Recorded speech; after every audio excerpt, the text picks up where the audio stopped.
இப்போ doctor Suvanthi, she's a prophetess and also she's a doctor and she's a dean of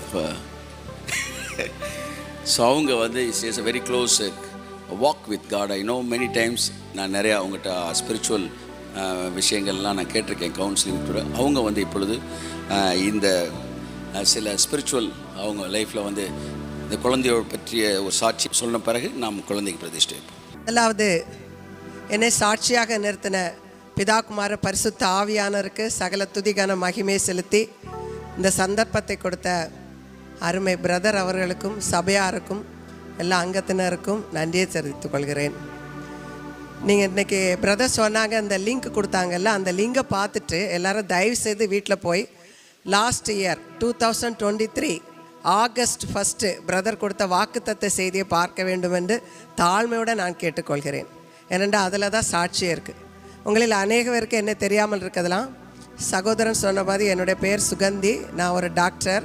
இப்பொழுது திண்டுக்கல் அரசு மருத்துவக் கல்லூரி மருத்துவமனையில் டீனாக முதல்வராக இருக்கிறேன். எனக்கு 2 கேர்ள்ஸு.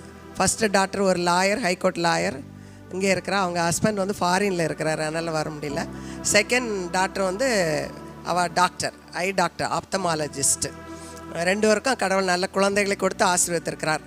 லாஸ்ட் இயர் ஆகஸ்ட் 1 என்ன நடந்தது என்றால், என்னுடைய மகள், மூத்த மகள் வந்து ஒரு கேஸுக்காக சென்னையிலேருந்து ஃப்ளைட்டில் மதுரைக்கு வந்திருந்தா, மதுரை ஹைகோர்ட்டில் அப்பியர் ஆகிறதுக்கு. அப்பொழுது வரும்போது அவள் சொன்னா என்கிட்ட, mummy last week I had a dream. அந்த ட்ரீமில் என்ன சொன்னால், அவன் இந்த சர்ச்சை பற்றி நினைக்கவே இல்லை. அப்பப்போ பிரதரோட மெசேஜ் எல்லாம் என் பிள்ளைங்களுக்கு நான் ஃபார்வேர்ட் பண்ணுவேன். அவள் அடிக்கடி கேட்பா. அந்த ட்ரீமில் அந்த சர்ச்சில் அவளும் அவளுடைய பையனும் இருக்கிற மாதிரி பிரதர் வந்து ப்ரேயர் பண்ண மாதிரி பார்த்துருக்குறா. என்கிட்ட ஷேர் பண்ணான். நான் சொன்னேன், நீ மதுரை வரும்போது கண்டிப்பாக நீ சர்ச்சுக்கு ஒர்க்கா வரணும் அப்படின்னு சொன்னேன். சரின்னு சொல்லியிருந்தா. ஆனால் அந்த கேஸ் அப்பியர் ஆகிறதுக்கு திடீரென்று ஃப்ளைட்டில் வந்தா. வரும்போது அவளே அன்றைக்கி 1 ஆகஸ்ட், நான் சொன்னேன் கண்டிப்பாக அன்றைக்கி சர்ச்சுக்கு வந்துட்டு போடா அப்படின்னு. அவள் சொன்னேன், இல்லை மாமி 9 o'clock நான் ஆஃபீஸில் இருக்கணும், நிறைய படிக்கணும், அப்புறம் 10 o'clock கோர்ட்டுக்கு போகணும், சர்ச்சுக்கு வந்தால் டைம் ஆயிரும், டிராஃபிக் மார்னிங் இருக்கும், என்னால் முடியாதுன்னு சொன்னான். நான் சொன்னேன், இல்லை கம்பல் பண்ணி கண்டிப்பாக நீ வந்துட்டு தான் போகணும் சொன்னேன். நான் சொன்னேன் எனக்கும் 9 o'clock போகணும், ஏன்னா எங்களுக்கு பயோமெட்ரிக் சிஸ்டம் எல்லா மெடிக்கல் காலேஜ்லேயும். அந்த பயோமெட்ரிக் வந்து சென்ட்ரல் கவர்மெண்ட் என்எம்சியோட லிங்க் பண்ணியிருப்பாங்க, சிசிடிவி கேமரா. எனக்கும் அது கரெக்டாக வைக்கணும், எனக்கும் இருக்க முடியாது. 9 o'clock இன்றைக்கி நான் 1 hour பெர்மிஷன் போடுறேன், நம்ம போயிடலாம் அப்படின்னு சொன்னேன். சரின்னு வந்து உட்கார்ந்தோம். பின்னால் பிரதர் வந்து ஒர்ஷிப் தொடங்கினாங்க. என்ன பாட்டுன்னா, எண்ணுக்கடங்கா நன்மைகள் வருமே, என் கண்கள் ஏறெடுப்பேன், எனக்கொத்தாசை வரும் பர்வதம் நேரா, என் கண்களை ஏறெடுப்பேன். அப்போ சொல்லிட்டே இருந்தா ரிப்பீட்டா, எண்ணுக்கடங்கா நன்மைகள் வரும், எண்ணுக்கடங்கா நன்மைகள் வரும் சொல்லிட்டு இருந்தாங்க. அப்புறம் சொன்னாங்க, every good thing, new thing வந்து that comes in his presence comes from above அப்படிங்கிற வேர்ட் சொல்லிகிட்டே இருப்பாங்க.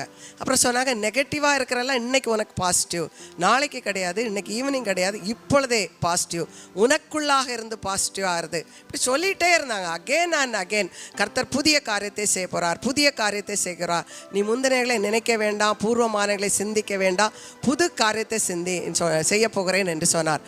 அது மட்டும் இல்லை, வந்தோடனே ஒரு வார்த்தை சொன்னார், நிறைய மதர்ஸ் வந்து சில்ட்ரனை கூட்டிகிட்டு வர்றதில்லை, அது அற்பமாக நினைக்கிறாங்க, சில மதர்ஸ் அவங்களும் வர்றதில்லை. தாவீது பாருங்க, அவனோட சைல்டு இறந்த பிறகுட அன்றைக்கு நண்டா சாப்பிட்டு பூசி குளித்து ஆலயத்துக்கு வந்தான். ஆலயம் வந்து ரொம்ப முக்கியம், ஆண்டோட ப்ரெசன்ஸ் வந்து ரொம்ப முக்கியம், நீங்கள் அதுக்கு முக்கியத்துவம் கொடுக்கணும். அப்படி தான் ஸ்டார்ட் பண்ணாங்க. நானும் அவளும் அவங்க ஒர்ஷிப் ஸ்டார்ட் பண்ணோன்னே ஷி வாஸ் ஷெட்டிங் டியர்ஸ். அவள் அப்படியே ஆவியானா நிரப்பப்பட்டு அழுதுகிட்டே இருந்தா. வல்லமையாக ஆவியானவர் இறங்கினார், பயங்கரமான காட்ஸ் ப்ரெசன்ஸ். அப்பொழுது 2 பேரும் அப்படி பிரதர் வந்து அந்நிய பாஷையில் பேசிகிட்டே இருக்கிறாரு. காட்ஸ் ப்ரெசன்ஸ் பயங்கர ஹெவியாக இருந்தது. அங்கே பேக்கில் தான் இருந்தோம். திடீர்னு என்கிட்ட கடவுள் பேசினார், அவள்கிட்டையும் பேசினார். நான் டேர்ன் பண்ணி சொல்கிறேன், இந்த மந்த் ஆண்டவர் உனக்கு ஒரு குழந்தைய கொடுக்க போகிறான்னு. அவளும் திடீர்னு சொல்லார், கடவுள் என்கிட்ட பேசுகிறாரு மம்மி, எனக்கு குழந்தைய கொடுக்க போகிறாரு. அப்போ அவளோட ஃபஸ்ட்டு சனுக்கு 4.5 years. அவன் நினைக்கவே இல்லை. அவன் வந்தது கோர்ட்டு கேஸ் ஆர்கியூ பண்ணுறேன். இது 2க்கும் ரொம்ப ஷாக்காக இருந்தது. அப்படியே பயங்கரமான ப்ரெசன்ஸ். 2 பேரும் அப்படியே டேர்ன் பண்ணி சைமல்டேனியஸாக ஒரே டைம் சொல்கிறோம். அப்புறம் முடியலை, மீட்டிங் இங்கே ஒர்ஷிப் எல்லாம் முடிஞ்சு, பிரதர் மெசேஜ் முடிஞ்சு, அடுத்து கம்யூனியன் போகிறக்கு முன்னால் நாங்கள் 2 எழும்பிட்டோம். ஆனால் எங்கள் 2 கூப்பிட்டு 2 கம்யூனியன் எங்கள் 2 கொடுத்தார். எனக்கு ரொம்ப ஆச்சரியமாக அந்த out of love only he gave. யூஸ்வலாக அப்படி கொடுக்க மாட்டாங்க. கம்யூனியனுக்கு நமக்கு ஒரு முறை இருக்குது, அது ஸ்டார்ட் பண்ணி எல்லார் கையிலையும் கொடுத்து எல்லாரும் ஒரே டைம் சாப்பிடுவோம். ஆனால் எங்கள் 2 கூப்பிட்டு கையில் கொடுத்தாரு. எனக்கு ரொம்ப அது ஆசீர்வாதமாக இருந்து ஷாக்கிங்காக இருந்தது. ஏன்னா நான் நினச்சேன் என்னோடய டைம் அப்படி எனக்கும் போனோம் அவளுக்கும் போனோம் டைம் ஆகிட்டு அப்படின்னு. வழியெல்லாம் போகும்போது நான் சொன்னேங்க பாரு, கடவுள் உன்னை பிடித்து கொண்டு வந்து உட்கார வச்சு பிளெஸ்ஸிங் தாரா இருப்பார். நான் எவ்வளோ உன்னை கம்பல் பண்ணி கொண்டு வந்தேன். அவள் சொன்னால் உண்மையாக மாமி நான் கேஸுக்காக வந்த மாதிரி இல்லை, இங்கே சர்ச்சுக்கு வரதாக்கா கடவுள் என்ன அழைத்து வந்தது மாதிரி இருக்குன்னு சொன்னான். அப்படி சொல்லிவிட்டு அவள் கேஸ் ஆர்கியூ பண்ணிட்டு ஈவினிங் ஃப்ளைட்டில் ஷி வென்ட் டு சென்னை போய் வெள்ளூர் போயிட்டான். 1 வீக் ஆச்சுது. 1 வீக் நாங்கள் யூஸ்வலாக நானும் என் சில்ட்ரனும் ஓவர் ஃபோன் ஈவினிங் ப்ரேயர் பண்ணுவோம். அவள் சிவாசின் வெள்ளூர், நாங்கள் மதுரையிலேருந்து ப்ரேயர் பண்ணுறோம். அப்போ ஒரு ப்ரேயருக்கு ஒரு உமன் வந்திருந்தாங்க. நாங்கள் ப்ரேயர் பண்ணும்போது ப்ரேயர் பண்ணி முடிஞ்சோன்னே ஷி வென்ட் டு பாத்ரூம். அப்போ என்கிட்ட சொன்னால் மம்மி சம்திங் ஹேப்பன். என்ன சொன்னால் ஹெவி ப்ளீடிங் ஆகிட்டு சொல்லிட்டு, அப்போ எப்படி நடக்கும் கடவுள் சொல்லியிருக்கிறாரு எப்படி நடக்கும்? நான் சொன்னேன் ஜஸ்ட் பிலீவ். ஏன்னா பிரதரோட சாட்சியில் சொல்லியிருக்காங்க அப்பண்டிசைட்டிஸ் ஆகட்டும், யோவானோட பெர்த் ஆகட்டும், அந்த ஸ்கேன் ரிப்போர்ட்டோ எதையுமே நான் பார்க்குறதில்ல இருக்கிறதில்ல. விசுவாசம், ஃபெய்த்து, ஹேவ் ஃபெய்த்து. கடவுள் சொன்னதெல்லாம் நீ இந்த மாதிரி கன்சீவ் ஆகுன்னு சொன்னேன். ஆனால் நம்பவே முடியாது, அதே வீக்கு பாசிட்டிவ். ஏன்னா பிரதர் ஒரு வார்த்தை சொன்னாங்க, திருப்பி சொன்னாங்க. அவங்களுக்கு தெரியுமா என்னதோ, இதுவரைக்கும் நெகட்டிவ்னா இன்னைக்கு பாசிட்டிவ் அப்படி சொல்லிகிட்டே இருந்தார். அவர் வேறு மீனிங் சொன்னார், ஆனால் கடவுள் கொடுத்த மீனிங் பாருங்கள் வேறு meaning. Pregnancy test became positive. அப்புறம் அவள் வந்து 10 months கர்த்தர் அற்புதமாக நடத்தினார். மதுரையில் டெலிவரிக்கு 2 நாளைக்கு முன்னால் எனக்கு பயங்கர நெகட்டிவ் தாட்ஸ். என்ன நெகட்டிவ் தாட்ஸ்னால், டாக்டராக இருக்கனால நான் எல்லா டெலிவரி சிசேரியனில் உள்ள காம்ப்ளிகேஷன்ஸ் எல்லாம் திங்க் பண்ணுறேன். ஏன்னா நாங்கள் மெடிக்கல் காலேஜ் ஆனால காம்ப்ளிகேட்டட் டெலிவரி தான் நாங்கள் மீட் பண்ணுவோம். ஒவ்வொரு மாதம் 1000 டெலிவரிஸ் திண்டுக்கல் மெடிக்கல் காலேஜுக்கு வரும். பிரதருக்கே தெரியும், நிறைய கேஸ் எல்லாம் நாங்கள் டிஸ்கஸ் பண்ணியிருக்கோம். எல்லா காம்ப்ளிகேட்டட் கேஸ் தான் வரும். 100 பாட்டில் 150 பாட்டில் பிளட்டு போட்டு காப்பாற்றுறது, திடீர்னு சிசேரியன் முடிஞ்சு நார்மல் ஆனப்புறம் வர காம்ப்ளிகேஷன்ஸ், இதெல்லாம் அந்த பிசாசு கொண்டு வரான். நான் ஓவர் கம் பண்ணி தனியாக உட்காந்து ஃபைட் பண்ணி ப்ரேயர் பண்ணிட்டே இருக்கிறேன். தேட்டரில் டெலிவரி முடிஞ்சு குழந்தைய கொண்டு வராங்க.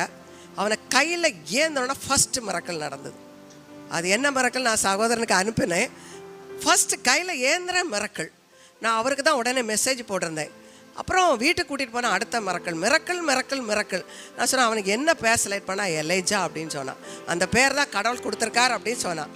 எனக்கு ரொம்ப ஆச்சரியம். ஏன்னா எனக்கு எலேஜா பைபிளில் ரொம்ப பிடிச்ச கேரக்டர். நான் ரொம்ப வருஷத்துக்கு முன்னாலே எலேஜாவோட சாப்டர் நான் வாசிக்கும்போது சொல்லுவேன், அவன் ஹி இன்ட்ரடியூஸ் ஹிம்செல்ஃப் அஸ் கர்த்தருக்கு முன்பாக இரவும் பகல நிற்கிறான் நான் அப்படிம்பான். ஒரு வெறித்தனமான பிரதர்சனமாக ஒரு காட்டு மிராண்டித்தனமான கர்த்தருக்காக வைராக்கியம் உள்ளவன் தான் எலேஜா. எனக்கு ரொம்ப பிடிக்கும். அதனால் லாஸ்ட் இயர் வந்து நான் இஸ்ரேல் போகும்போது அந்த கார்மேலில் எலேஜாவோட ஸ்டாச்சுவை பார்த்துட்டு அதுக்கீழே உட்காந்துருந்தேன் ரொம்ப நேரம். கையில் ஒரு ஸ்வாட் வச்சுட்டு இருப்பார், ஒரு பட்டையை வச்சுட்டு எலேஜாவோட ஸ்டாச்சு வந்து கார்மேலில் இருக்குது. நான் அங்கே உட்காந்துட்டு என்ன பண்ணேன், இதுலேருந்து ஏதாவது எடுத்துகிட்டு போகணுமே வீட்டுக்குன்னு சொல்லிட்டு அந்த புல்லை பிடுங்கி கொண்டு என் பைபிளை வச்சு கொண்டு வந்தேன். கர்மேல உள்ள புல். எனக்கு எலேஜா கேரக்டர் அவ்வளோ பிடிக்கும் பைபிளில். அப்படி இருக்கும்போது இவன் எலேஜான்னு சொன்னால் எனக்கு ஷாக்காக இருந்து, இது எப்படி எல்லாரும் ஒத்துக்குவாங்களா, இது க்ரீக் நேமு எலேஜா நேம் இல்லை மாமி, கடவுளை எனக்கு தெளிவாக பேசினார், எலேஜா தான் பேர் அப்படின்னு சொன்னான். ஆனால் ஒரே மிரக்கல். ஆனால் நாங்கள் ஹாஸ்பிட்டலில் 15 days இருந்தனால 2 AC ரூம் போட்டு இருந்தோம். வெளியில் மழை பெய்ததும் தெரியாது. தேனியில் நடக்குது. எனக்கு போகணுன்னு ரொம்ப ஆசை, ஆனால் எனக்கு போக முடியல. ஆனால் அதெல்லாம் முடிஞ்சு நான் வீட்டுக்கு வரும்போது நான் இவனை கையில் வச்சுட்ருக்கேன். ரொம்ப ஹாட்டாக இருக்குது. எலேஜாவோட ஸ்பிரிட் இன்றைக்கி மழை வரணும் எங்கள் ஃபார்ம் ஹவுஸ்ன்னு சொல்கிறேன். அப்படி ஒரு மழை. நான் சொல்ல எலைசா வந்து சீசனை மாத்திரம், அடுத்த நேசனை மாத்திரேன். ஏன்னா போன ஆகஸ்ட் பிரதர் சொன்னார், ஆகஸ்ட்னா ஐ ரிமெம்பர் ஒன் திங், நேஷனோட தலையெழுத்து மாற்றுகிற நாள் மாதம் வந்து ஆகஸ்ட் மாதம் சொன்னார். ஆகஸ்ட் மாதம் அதை போய் கேட்டு பாருங்கள். நேஷனோட தலையெழுத்து ஆகஸ்ட் மாதம் மாற்றப்படுகிறது சொன்னார்.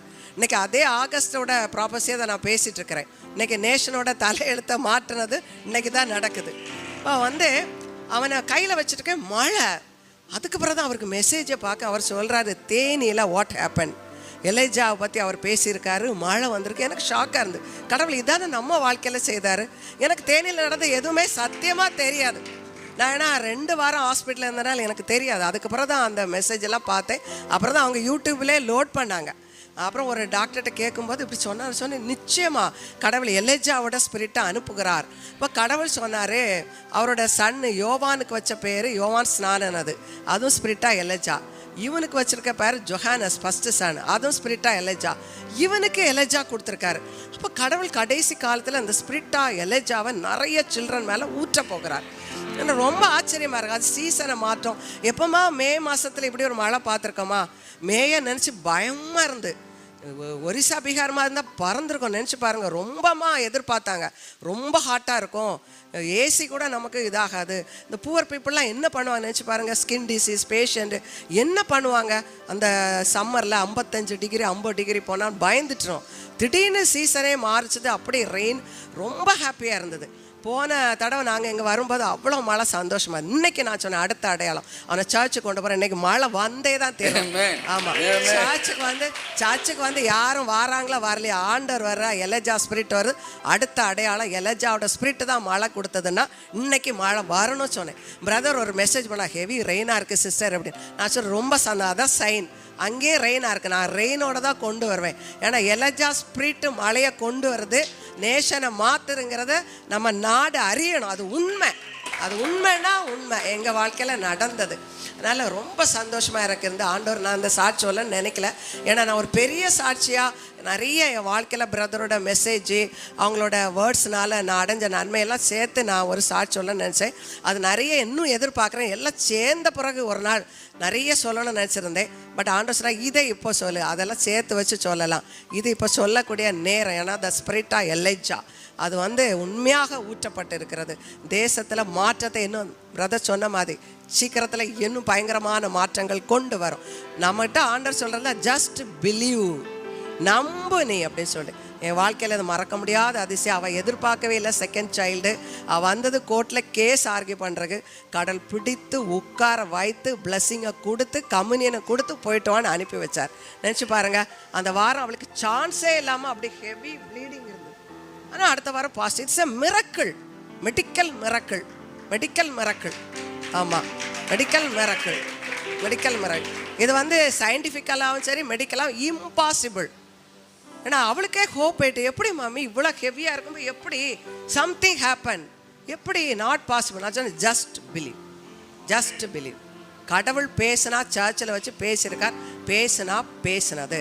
பிரதருக்கு தெரியுமா அவர் கொடுத்த மெசேஜ் தெரியல. இன்னைக்கு தயவுசது ஆகஸ்ட் 1 மெசேஜ் எல்லாருமே கேட்டு பாருங்கள். நான் சொன்ன அத்தனை கரெக்டாக இருக்கும். கடவுளுக்கு நான் நன்றி செலுத்துக்கிறேன்.